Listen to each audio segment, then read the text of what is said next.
This show was made possible with the continued support of the Win Offers affiliate program.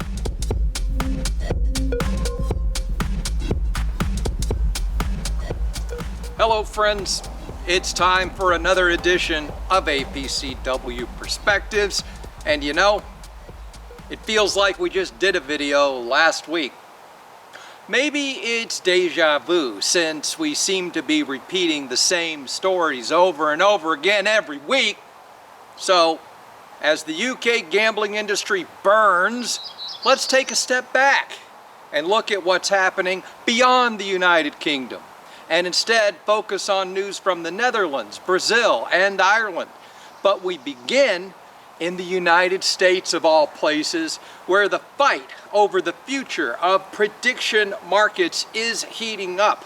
From stories noting the infiltration of special interest groups into the industry, to the push of professional and collegiate sports leagues to treat them as if they are gambling, and most importantly, the current legal challenges against them in Nevada, Arizona, New York, and most recently, Massachusetts. At stake is the notion that prediction markets are somehow not gambling and therefore should not be subject to the same regulations. A notion that the Massachusetts Supreme Judicial Authority seems to disagree with, at least when it comes to contracts relating to sporting events. And while lawyers for Kalshi argued that this issue is federal and therefore regulation falls to the Commodities Futures Trading Commission, the state says it's sports betting and regulation falls to the state. Now, Kalshi argued that their contracts are simply not sports betting. They are contracts and can be traded. The state says, call it whatever the hell you want, it's still gambling. And the outcome could set a precedent for prediction markets across America and maybe even beyond. So, there's a lot at stake here. And let's not forget about the issues of integrity with contracts involving Venezuela and Iran recently. The GPWA just published a statement from the Director of Securities Policy for Better Markets, which noted that there are no contracts being offered on slots, blackjack, or other casino games. So apparently, the operators do understand and perhaps see a difference. So why are they allowing contracts on sporting events? Personally, and this is just me personally, I get the confusion. And much like the judges in Massachusetts, I fail to see a difference. If you see a difference, let us know what it is in the GPWA forums. Explain to me, like I'm a 6-year-old, why prediction markets are not sports betting. Anyone? Anyone?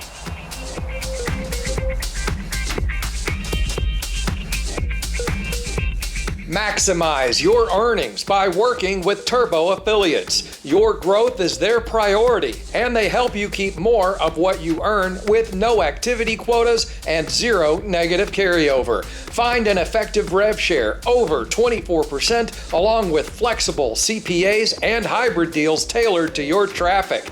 Your success simplified with Turbo Affiliates.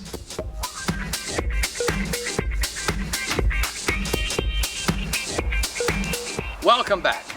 Even though we're not covering news from the United Kingdom this week, their grubby little fingerprints are still all over the other news headlines coming from around the world, like Brazil, where several restrictive measures have already been imposed on our industry, and now a new bill wants to ban gambling sponsorships in sports stadiums, on team jerseys, and on any billboards within 100 meters of the event. Any of that sound familiar? Then there's the Netherlands, where regulations have recently been tightened and taxes have recently been raised. Sounds like something I've heard before. Only in the Netherlands, they're already seeing their channelization rate fall, not to mention the plummeting tax revenue. Shh, no one tell the UK Gambling Commission. I don't want to ruin the surprise. And here's an oldie but a goodie that we've seen before. A new study or report from Ireland says that men are shown over twice as many gambling ads as women, and that is simply infuriating to me, completely unacceptable. This announcement coming just as MPs in the UK called out gambling ads as a public health issue last week.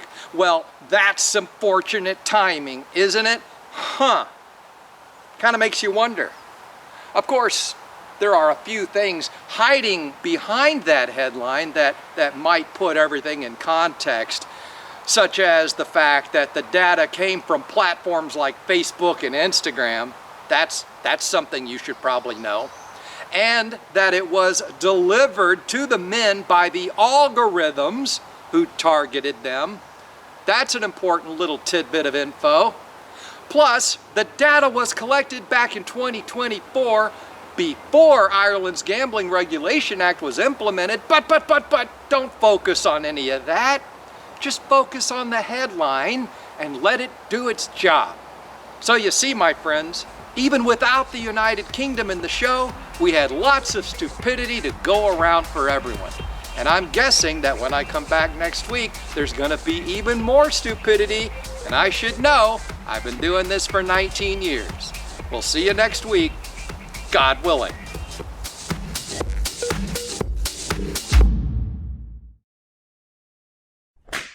And instead, focus on news out of the Netherlands, Brazil, and instead focus on news from the Netherlands, Brazil, and Ireland.